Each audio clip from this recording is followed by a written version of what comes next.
So alam mo ba guys na hindi mo na kailangan pumila para manguha ng PSA birth certificate mo dahil pwedeng-pwede ka na mag-process online.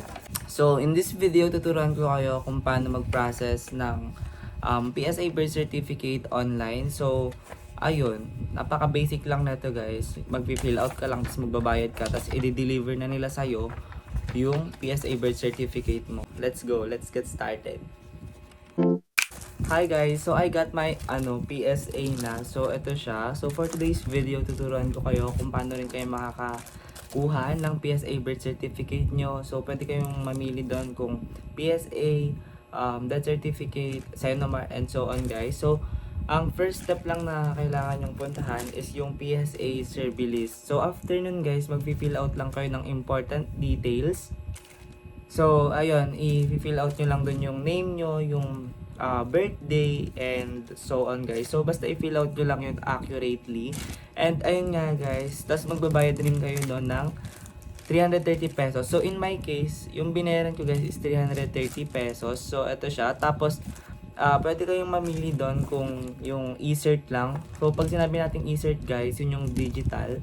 So pwede rin naman yung physical, tapos door-to-door delivery. So yun nga yung pinili ko guys, and ito na siya. So tingnan natin kung accurate yung details na nakapalagay dito. So kapag i-receive nyo din pala siya guys, ayun, ang dami niyang kailangan. So pag i-receive nyo rin siya, hanapan din kayo ng valid ID kung hindi kayo yung mismong tao na magre-receive. So sa case ko guys, yung kapatid ko yung nag-receive, so hinanapan siya ng valid ID ko. So nag-iwan na lang ako ng valid ID ko since guys may pasok ako that time. So iniwan ko lang yung valid ID ko, tapos may pipirmahan lang. So ito na nga siya. So after guys, around 3 days din ata bago dumating tong PSA. So since burara ang taong ito, hindi ko na alam saan ko nilagay yung PSA ko guys. So ayun, nag-request na lang ako neto online. So ito siya guys. Ayan, so ito yung ating PSA birth certificate. Ayan, so ganito nyo siya marireceive guys. So meron na rin siyang resibo. Ayan, so payment, in payment, ayan. So resibo guys. So tapos ito na yung mismong PSA natin. So PSA birth certificate. So ganyan din yung kulay niya guys. So parang yung totoo, parang peke. Yung parang normal din talaga guys na PSA na makukuha nyo pag nag-walk-in kayo. So hindi ko kasi alam guys kung pwede pang mag-walk-in ngayon. So in this economy, di ba?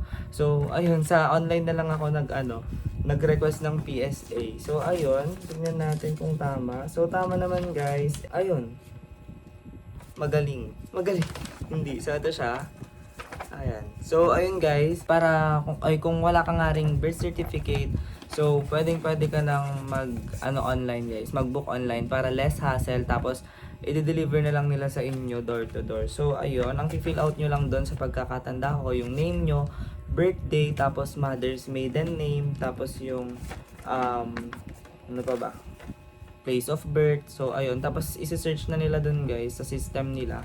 And ayun, after nun ipaprocess na nila. So ang bilis lang guys. Ayun nga, after 3 days na receive ko na siya, and secure naman siya guys na ganyan. So hanapan ka pa talaga ng mga details mo kung hindi kayo re-receive, which is dapat ganun, 'di ba? So ayun, tapos yung shipping nga guys, siya, eto LBC. So guys, dagdag ko rin pala, hindi siya cash on delivery. So, kailangan mo na agad siyang bayaran upon filing or pagkatapos mong i-fill out yung important details. Tapos, kailangan mo na siyang bayaran. So, in my case, binayaran ko siya guys through GCash. And ayun, tamang-tama guys. So, kung ikaw nga rin, wala ka ng PSA or kaburaraan mo, nawala mo. So, pwede ka mag-request online. So, less hassle, tapos sobrang bilis guys. So, yun lang. Ito ko na-end yung video. So, sana may natutunan kayo today. So, thanks for watching. Bye!